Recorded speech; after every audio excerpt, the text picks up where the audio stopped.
വാർത്തകളിലേക്ക് തിരിച്ചെത്തുന്നു. തിരുവനന്തപുരം കഴക്കൂട്ടത്ത് കുടിവെള്ള പൈപ്പ് പൊട്ടി KSEB ട്രാൻസ്ഫോമർ റോഡിലേക്ക് വീണു. ദേശീയപാത നിർമ്മാണത്തിനായി മാറ്റി സ്ഥാപിച്ച ട്രാൻസ്ഫോമറാണ് റോഡിലേക്ക് മറിഞ്ഞു വീണത്.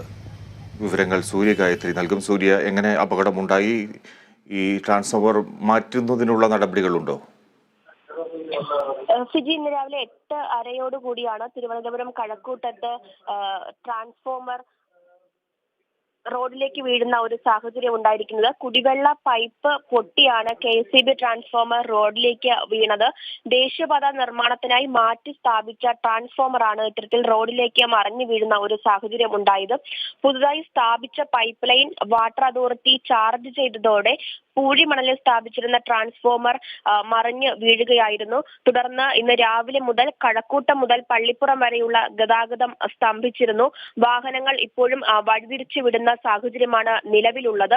ഈ ട്രാൻസ്ഫോമർ വീഴുന്ന സമയത്ത് കാർ യാത്രികൻ തലനാരിഴയ്ക്കാണ് രക്ഷപ്പെട്ടത്. ട്രാൻസ്ഫോമർ ചെരിഞ്ഞ സമയത്ത് കാറ് പെട്ടെന്ന് നിർത്തിയതാണ് ഒരു വലിയ രീതിയിലുള്ള ഒരു അപകടം വലിയ രീതിയിലുള്ള ഒരു അപകടം ഇല്ലാതാക്കിയത്. എന്തായാലും ഇപ്പോൾ ഗതാഗതം പുനഃസ്ഥാപിക്കുന്നതുമായി ബന്ധപ്പെട്ട നടപടികൾ നടക്കുകയാണ്. ശരി സൂര്യ, കഴക്കൂട്ടത്ത് ട്രാൻസ്ഫോമർ മറിഞ്ഞു വീണു.